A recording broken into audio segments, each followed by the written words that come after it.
Sheffield United 2, Wolves 1. It's the first defeat for Wolves in 5 games. And yeah, a little bit frustrating. I thought the standard and quality of football today was probably one of the poorest that we've seen all season in a match between two teams that involve Wolves. But to lose it right at the death, which we'll talk about, is again extremely frustrating. And I think you could tell we really did miss the impact of Pedro Neto, and that was the big talking point going into this game, is how what Wolves will do to replace Pedro Neto and how it will work without him. But starting lineup today, we saw 2 changes. A surprise change for me really saw Tommy Doyle come in for Boubacar Traore, and Sasha Kalajdzic was the man that was chosen to come in for Pedro Neto. And obviously Cunha pretty much playing a sort of a free role, sort of him and Hwang and even Sasha at times, to be fair, all sort of quite a fluid front three as they were playing with Neto. Sasha tended to sit quite a lot deeper though, trying to be that link-up man.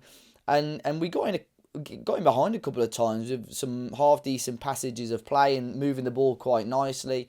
But really, the issue with Wolves throughout that first half was that they're almost trying to walk the ball into the back of the net. There was 2 or 3 times where just test the goalkeeper, and for whatever reason, Wolves are trying to play it again across the face of goal.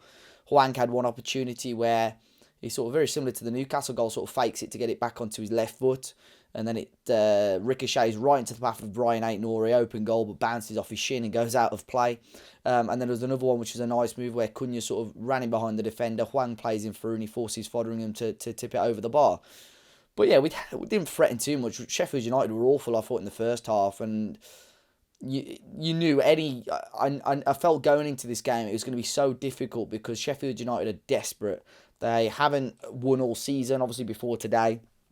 And at home, they're going to make it difficult. And they have made life difficult for some of the bigger teams in the Premier League at home this season. Although they haven't picked points up against them, they have made life difficult for these teams. So I wasn't expecting a straightforward and easy match, but I thought Wolves were the better team in the first half.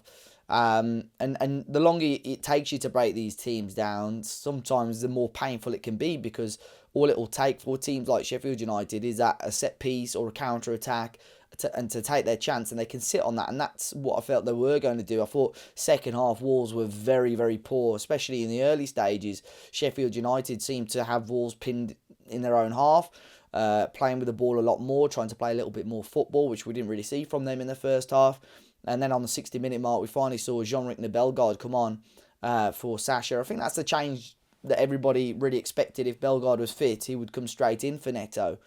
But the Sasha thing just, I don't know if it's the level of opponent or the way Sheffield United played, it just didn't quite work for me. And I think if we're going to use Sasha Kalajdzic on a more often basis, or just keep him happy, we're going to have to start him more. We do need to figure out a way of playing to his strengths a lot more. Because again, you got a 6'7" guy and you very rarely saw the ball, get knocked into the area. And then Sheffield United took the lead. It was sort of Wolves. As soon as Wolves sort of tried to get their grasp back on the game, Sheffield United caught us on the counter-attack. Not a clue where our defence was. Totti goes to clear it, bounces off Cameron Archer, and he's sent through. And it's Sod's Law, an ex-Villa player, scores the opening goal of the game.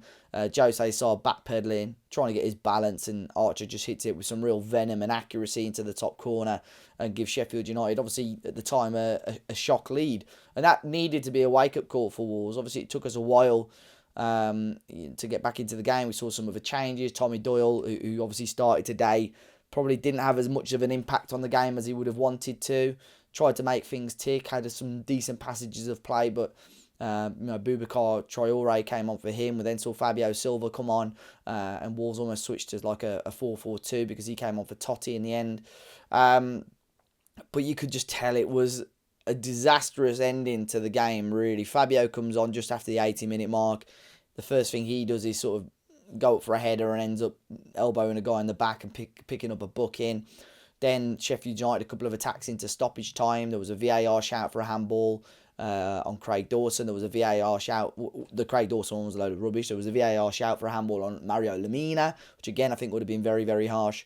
Shortly before that, there was a VAR call on a potential red card for Jack Robinson, who did kick out at Cunha, and I think he's very fortunate that there wasn't much impact in there.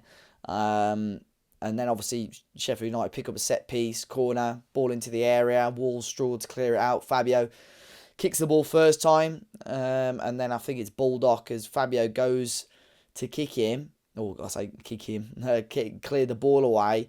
It does look like he's kicked Baldock, who goes down, but gets straight back up again before the referee blows his whistle and gives Sheffield United a penalty with the last kick of the game. VAR taking a long look at this. I think it's very harsh. I do think it's a harsh penalty. I think Baldock is pretty much almost anticipating that contact and sort of on his way down before Fabio even makes contact anywhere near him. And for me, the fact that he gets straight up, sort of, I think he knows and can indicate that it probably wasn't a foul and he wasn't expecting a foul to be given. When you get a spot kick, 96th minute, Sheffield United desperate to get the 3 points. You know, they're going to take those chances and they score that. It's a great penalty, to be fair, and a huge 3 points for them. Frustrating for Wolves. Obviously, you know, we've been on a fantastic run and we've got to make sure we don't dwell on this result too much. It's frustrating because we've got a really tough game next week against Tottenham, who have obviously been in fantastic form in the Premier League, but we're back at Molineux now. And you know what? I thought Fabio's cameo was poor, but I really do feel for him. I saw him at the end. Really upset, actual tears, and it's hard for him. And I know there's probably 50-60% of the people, probably more now, of the people watching this video are fed up with Fabio Silva, fed up of trying to have patience with him and just waiting for it to work. But for him, he's still only 21 years old. He's in a country, been in England, for 3 years, obviously with a loan spell in between as well. And since day one, he's had people on his back criticising, abusing him. And the one chance he gets on the field the first time properly in a long time, and he messes up. Simple. But he knows, one, he's effed it up for Wolves. We've lost. We've got nothing out of the game, which I think it's unfortunate for him because, like I said, I don't think it's a penalty. But two, he knows as soon as he gets home, if he goes on social media or whatever, it's just going to be about Fabio Silva and calling him a clown or abusing him. And for a 21-year-old lad, like even now, like I've had a crap week, and if people were talking crap about me like that, I wouldn't be able to hold my composure like that either. So I do feel for him, but at the end of the day, there's a lot of money in football, a lot of fans that have paid a lot of money, but it's just a frustrating game for Wolves. Like I said, the quality of football needs to be a lot better next week away from home against Sheffield United. It was going to be a tough game, but you would hope with a team in such bad form as that, we would get something at least out of the game. I've not even mentioned our equaliser, have I? Jean-Rick Bellegarde scoring the equaliser for Wolves.